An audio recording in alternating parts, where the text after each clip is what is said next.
So it was ironic, on my way to a vendor event, Jeffrey Lampkin made a comment. He said, entrepreneur, it takes faith.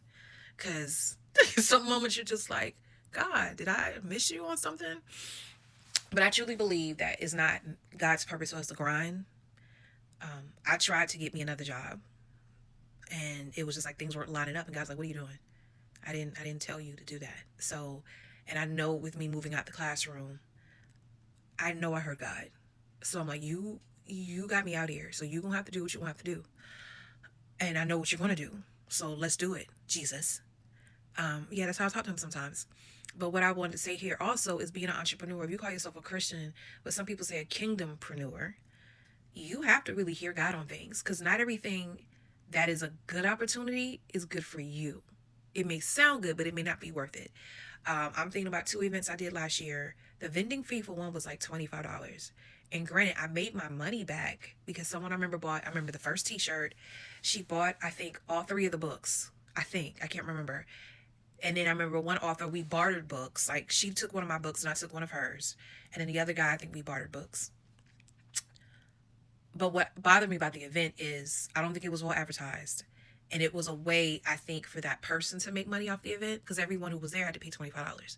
There was not enough people in there to buy books. Because I know when you invite people to your event sometimes, 9 times out of 10, the people you invite have already bought your books already. Like my mother, my aunts, every time a book comes out, they buy it. But they will come out and support me in different events that I have.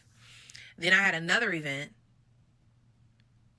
And I think what made me mad about that event, it was $25. They ran out of tables. And when I look back at it, not only did you run out of tables, you told me you didn't have enough tables, but you made tables for certain people. I watched that. I had to bring in my own table, my own chair, pulled my back, rushing and doing something, because I ended up having to go from one event in Sumter to an event in Camden. Camden was more to Vend, and I didn't sell anything. I performed, but I didn't sell anything, and that I was hot because my back was already bothering me. You get out there, and I ended up running late because the other event went over, which that aggravated me because nobody was. People gotta learn, just because they give you a platform, you don't have to overextend it. There's other people that gotta present. Other people have something to say. Don't, as I say, abuse the mic. So left from that event, went to Camden, and I just remember being mad because I paid more to be in Camden, and I didn't make any money. Like no one bought anything, and I was just like, this is not. And I think it rained, so we had to leave. So when that person emailed me back this year, I was like, I'm not doing it. I didn't make any money last year. Now, granted, I have two more books. I have a children's book, and I have a YA novel, which I think will sell. That rubbed me the wrong way. But again, if God is Lord of my life, then I should seek Him and be like, God, should I do this event? Just like this event I did today. Beautiful event. Only $25 to be out there. But I had to, they provided tables. I will admit they provided tables, but I went ahead and bought my own table because moving up in the world as an author, I have multiple books and they're in containers. I don't want to have my containers on the ground. So, and I might probably have to buy those tables myself from Costco. We're not going to Sam's. My mom has plenty of those tables, so that's why I just get hers.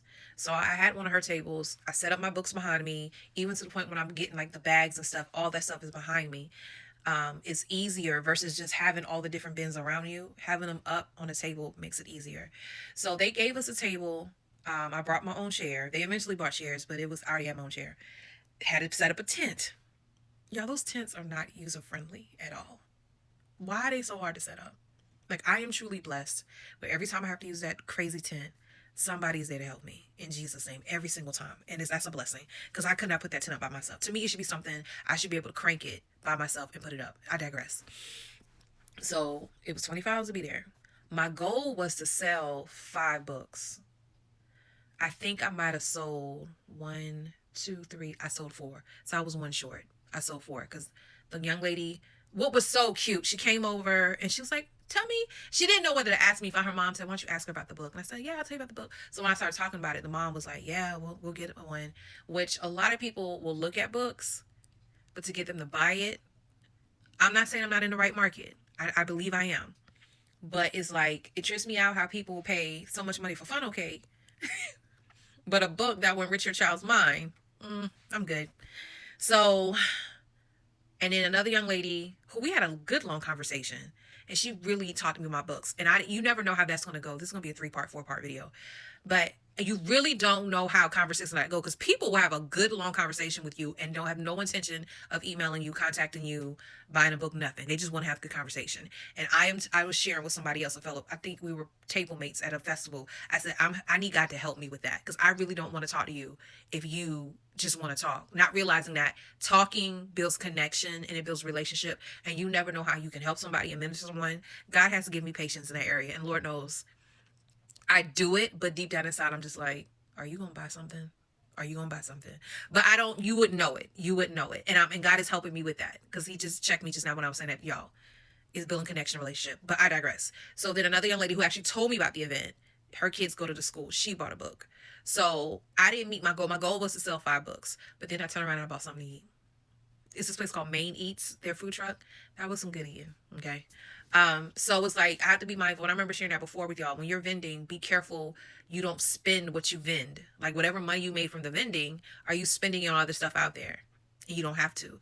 But but again, I had to set up my tent, I had to set up my table, I had to break all that stuff down, put it in my car. When I get back home, take it out of my car. And it was hot today. So that's why I want to be very mindful about when I go out or when I'm invited. Is it worth it? God, is this where you want me to be? Now, prayerfully, I did meet with 2 people briefly, because one guy came over and he was like, you wrote all these books? I was like, yeah. He said, so you will help me write my book? I said, yeah. That's I got a card. And another young lady who I met before at another event, she was like, so you help people write books? I was like, yes. Just let me know. So in Jesus' name, I'm praying that actually happens, because another event, I didn't intend to vend at this event. I just wanted to perform. And whenever I perform, I ask people, can I sell? Most people be like, yeah. This person referred me to somebody else who was help coordinating the event. Oh, there's a vending fee. Now, if I had to do that all over again, y'all, I wouldn't have did it. Because even though I paid the vending fee, I was out to share my services with the crowd. And I sold 1 book. 1 book. I had who I thought were 2 potential clients to help them write a book. Haven't heard from them yet. But I do believe, please know I'm not dismayed. I do believe God is somehow, some way going to come through and show up in a mighty way, because He needs to prove to y'all He's real.